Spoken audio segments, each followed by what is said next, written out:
गोनू झा और मीठा महाभोज। आज से लगभग 500 पहले मिथिला राज्य में भरौरा नाम का एक गांव था। इसी गांव में एक ब्राह्मण परिवार रहता था। परिवार में विधवा ब्राह्मणी और उसके 2 पुत्र थे। बड़े पुत्र का नाम गोनू और छोटे पुत्र का नाम भोनू था। गोनू बड़ा ही चतुर, हाजिर जवाब और प्रखर बुद्धि का युवक था। सारे गांव में उसकी अक्लमंदी की चर्चा रहती थी। उसने पिता की मृत्यु के बाद घर की सारी जिम्मेदारी संभाल रखी थी। थोड़ी सी खेती में ही घर का ठीक प्रकार गुजरा हो जाता था। वृद्धा माँ अपने बड़े बेटे की बुद्धि और परिश्रम से प्रसन्न रहती थी। माँ को अपने छोटे बेटे की बड़ी फिक्र होती थी। उसे लगता था कि उसके बाद उसका भोनू जाने कैसे रहेगा। इस बारे में उसने एक दिन गोनू से बात की। बेटा गोनू, अब मेरी उम्र हो चुकी है। भगवान के घर से कभी भी बुलावा आ सकता है। माँ ने उदास होते हुए कहा, बेटा मुझे तेरी फिक्र तो नहीं है। ईश्वर की दया से तेरे पास बुद्धिबल है जो किसी भी परिस्थिति में इंसान का साथ नहीं छोड़ती। मगर भोनू की फिक्र है। वह साधारण बुद्धि का लड़का है। माँ तू बबुआ की फिक्र क्यों करती है? मैं हूं ना। मेरा भरोसा कर। बबुआ को मेरे जीते जी कोई परेशानी नहीं होगी। गोनू ने कहा, भगवान तुझे सदा खुश रखे बेटा। अब मैं चैन से मर सकूंगी। वृद्धा की आंखों में संतोष के भाव आए। कुछ दिनों बाद गोनू का विवाह हो गया। उनकी पत्नी बड़ी ही सुशील सुघड़ और पतिव्रता स्त्री थी। स्वयं गोनू भी धार्मिक प्रवृत्ति के थे। वह काली माँ के उपासक थे और नित्य प्रति पूजा करते थे। सारा गांव कहता था कि गोनू झा को माँ काली की कृपा से ही इतना बुद्धि प्राप्त हुई है। अपनी छोटी मोटी सभी समस्या लेकर गांव गोनू झा के पास आते और गोनू झा चुटकी में उनकी समस्या का समाधान कर देते। जैसे कि अक्सर होता है कि धन और कीर्ति बढ़ जाने पर आदमी से कुछ ईर्ष्यालु लोग और भी ईर्ष्यालु हो जाते हैं। ऐसे ही गोनू झा के साथ भी हुआ। गांव के कुछ लोग उनसे भी द्वेष रखने लगे। परंतु गोनू झा को न किसी से भय था और न किसी से मतलब। वह अपना काम सफल करने की विद्या जानते थे। उनकी बुद्धि के समक्ष उनके विरोध भी नतमस्तक हो जाते थे। आवश्यकता पड़ने पर गोनू झा अपने बुद्धिबल से विरोधियों से भी अपना कार्य सहज में करा लेते थे। यद्यपि गोनू झा बहुत धनी न थे, पर उनके परिवार का गुजारा ठीक प्रकार से हो जाता था। उनकी पत्नी एक कुशल गृहिणी थी और पीटीआई का बहुत सम्मान करती थी। गोनू झा के विवाह के कुछ दिन पश्चात ही उनकी माता का देहांत हो गया। हिंदू रीति रिवाज से गोनू झा ने भली प्रकार माता का दाह संस्कार किया। गांवों में भोज प्रथा का चलन होता है।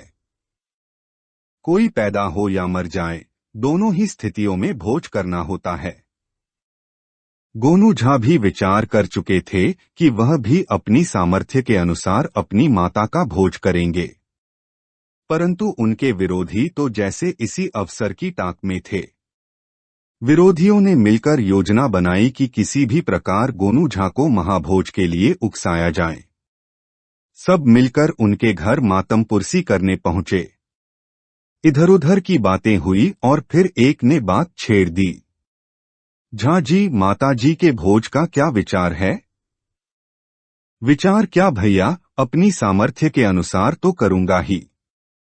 गोनू झा ने कहा, अब प्रथा को तो मैं नहीं तोड़ सकता। यह ठीक बात है। दूसरे ने कहा, वैसे भी आप ब्राह्मण हैं। आसपास के 25 गांवों में आपका आना जाना है। किसी भी गांव में कैसा भी भोज हो, आपको निमंत्रणा ही है। सो तो है। तीसरा बोला, भाई आपने गोनू झा की प्रसिद्धि भी तो दूर दूर तक फैली है।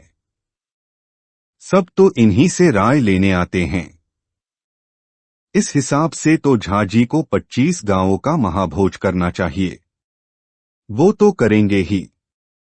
माता जी की आत्मा की शांति के लिए और गोनू झा की चहुओर फैली कीर्ति के लिए आवश्यक भी है। सबका मुंह मीठा होना चाहिए। अरे माँ काली का दिया सब कुछ तो है इनके पास। माता जी स्वर्ग में बैठी आशीर्वाद देंगी और फूली न समाएंगी। गोनू झा खामोशी से उनकी बातें सुन रहे थे। वह समझ भी रहे थे कि वह लोग क्या षड्यंत्र रच रहे थे, पर फिलहाल उन्होंने खामोश रहना ही ठीक समझा।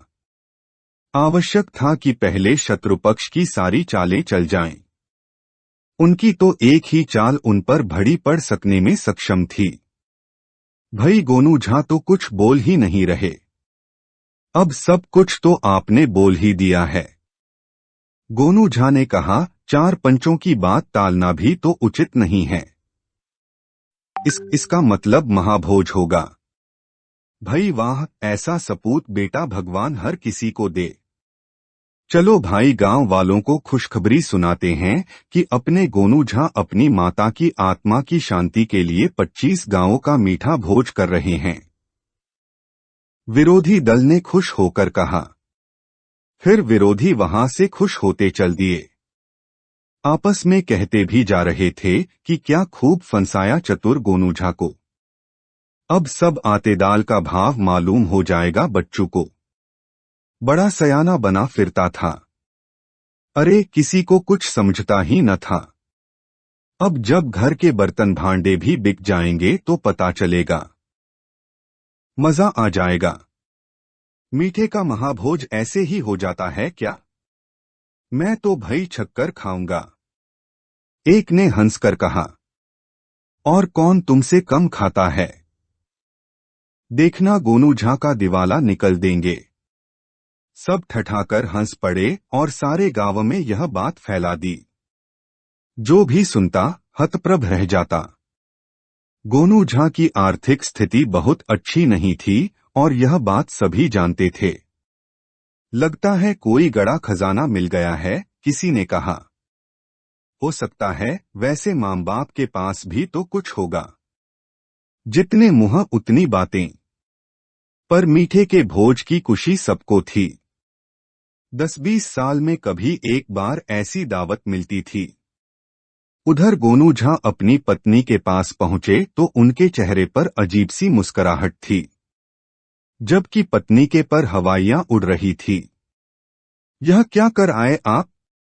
25 गांवों के मीठे भोज की हामी भर ली। आसान काम समझ लिया क्या? घर की स्थिति से अनजान हो क्या? आरी भाग्यवान हामी मैंने नहीं भरी। गोनू झा मुस्कराए, यह तो उन लोगों की अपनी योजना है। तो आपको विरोध करना चाहिए कि जैसे गीत वैसी ताल। उन लोगों ने जो सोचा है वैसा ही होगा, पर कैसे होगा यह तो मैं करूंगा न। लगता है आपने कुछ सोच लिया है।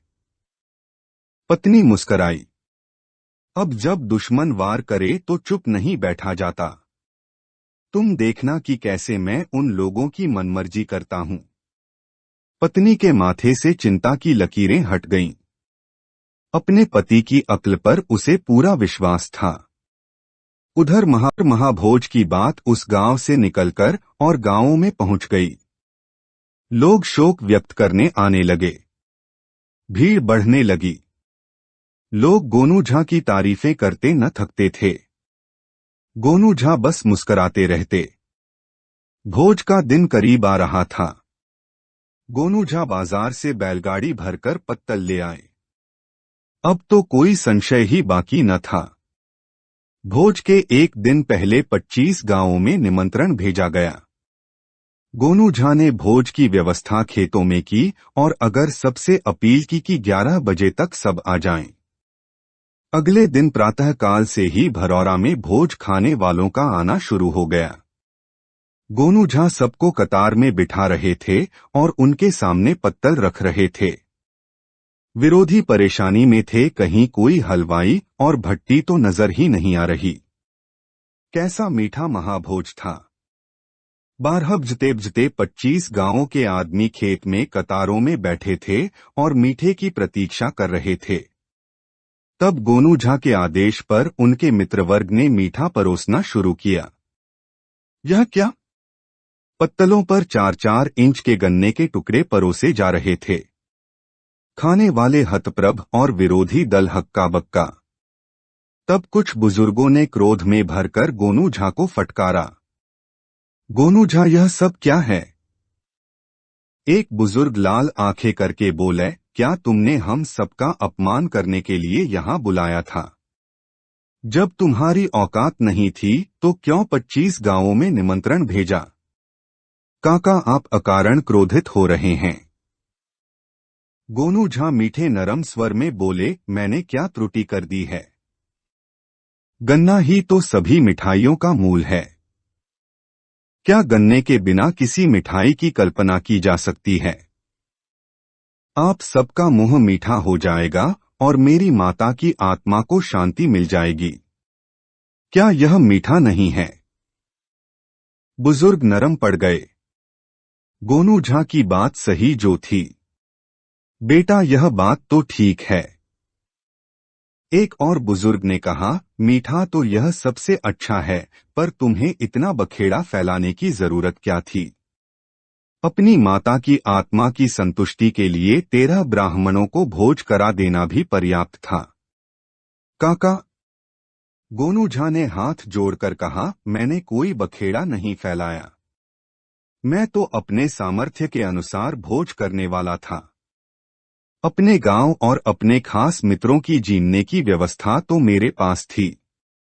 पर गोनू झा ने खंजर की तरह उंगली विरोधी दाल की तरफ उठाई। ये मेरे गांव के गणमान्य लोग थे जिन्होंने मेरी हामी के बिना जबरदस्ती मेरे ऊपर मीठे के महाभोज का भार लादा। इन लोगों का कहना था कि मुझे कैसे भी करके यह महाभोज करना ही होगा। साथ ही इन्होंने सारे गांव और आसपास के गांवों में प्रचार भी कर दिया। अब बताइए कि मैं क्या करता? विरोधी दाल को मुंह छुपाने के लिए जगह भी नहीं मिल रही थी। उस पर गांवों के गणमान्य व्यक्ति उन्हें ही कोस रहे थे। आखिर विरोधियों को वहां से भागना ही पड़ा। भई मान गए गोनू झा को।